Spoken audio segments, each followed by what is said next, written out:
कल की 2898 एडी का सेकंड ट्रेलर आ चुका है और इस ट्रेलर के साथ हमारे कुछ थ्योरीज कंफर्म भी हो चुके हैं, जैसे कि जो दीपिका पादुकोण का कैरेक्टर है सुमति का, वो पहले कॉम्प्लेक्स के अंदर ही थी और उसके साथ एक्सपेरिमेंट हुआ तब जाकर के वो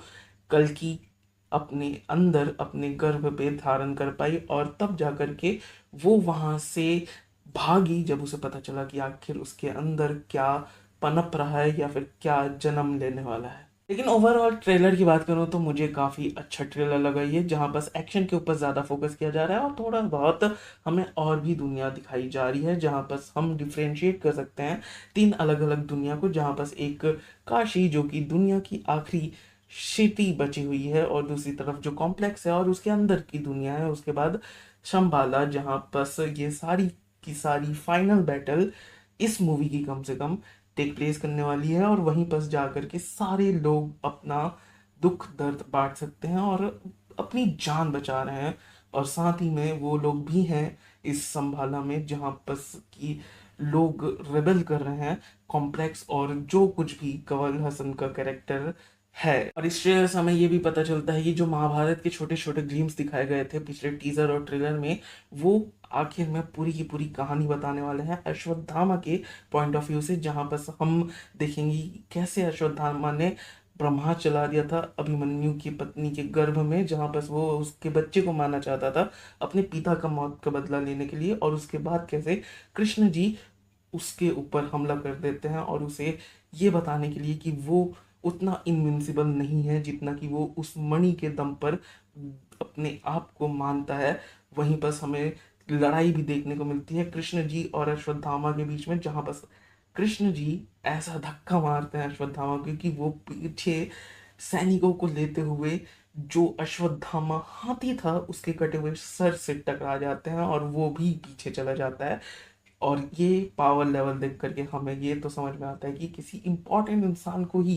कृष्ण जी का रोल दिया होगा, जो कि मैं देखना चाहूंगा कि आखिर वो कौन है। और दूसरी तरफ हम कमल हसन के कैरेक्टर के पूरे लुक को देख सकते हैं। यास्कीन या फिर कली जो भी उस कैरेक्टर का नाम है, वो फ्लोट कर रहा है हवा में और योगा पोजीशन में है, मेडिटेशन के पोजीशन में है। तो ये देखना इंटरेस्टिंग होगा कि आखिर उसके पास पावर्स क्या हैं, उसके आसपास जो बॉल्स, मेटल बॉल्स या जो कोई भी बॉल्स हैं वो घूम रही हैं वो क्या है, और इसके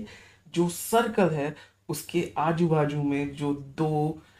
क्लोन्स हैं या फिर पता नहीं क्या है, आखिर वो चीज़ क्या है। क्या ये कोक बफन टाइप का है उस कैरेक्टर के लिए, जहाँ बस वो एक तरीके से अपने आप को जिंदा रख रहा है और वक्त आने पर अपने जो कॉन्शियस है वो किसी और के ऊपर ट्रांसफर कर देगा, जो कि हम इसके दोनों तरफ एक एक क्लोन्स या फिर इंसान देख सकते हैं जो कि बस बेहोश हैं और वहां बस जिंदा हैं,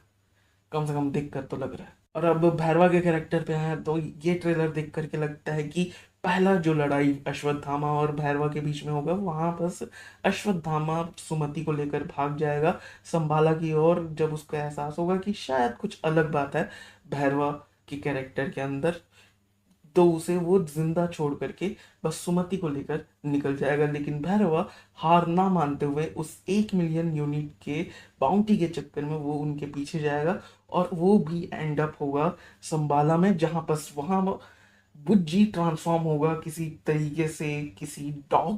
पोजीशन में या फिर एक रोबोट पे। ट्रांसफॉर्मर्स थोड़ा बहुत देख सकते हैं, बोल सकते हैं, कॉपी नहीं बोल रहा हूँ लेकिन इंस्पायर्ड लग रहा है, जहां बस अब वो अश्वत्थामा से लड़ने के लिए अपने पूरी की पूरी कार को ट्रांसफॉर्म कर देगा एक रोबोट पे और लड़ेगा अश्वत्थामा से, और फिर भी अश्वत्थामा कड़ी टक्कर दे रहे हैं उनको। और वहीं पर हम देख सकते हैं कि कैसे कॉम्प्लेक्स के लोग सुमति को ढूंढते ढूंढते वहां पास आ चुके हैं और एक तरीके का शील्ड लगा हुआ है उस पहाड़ को बचाते हुए, जिसके अंदर या जिसके पास शंबाला है, और एक पूरा का पूरा आउटराइट वॉर हमें देखने को मिल रहा है जो शंभाला के रेफ्यूजीज रेबल्स हैं और जो कॉम्प्लेक्स के लोग हैं उनके बीच में। ट्रेलर से मोटा मोटा हमें समझ में आ जाता है कि कहानी किस वे में जाने वाली है, किस तरीके से स्ट्रक्चर होगा इस मूवी का। 3 घंटे की मूवी होने वाली है तो कितना कुछ और कितने अच्छे तरीके से ये दिखाते हैं।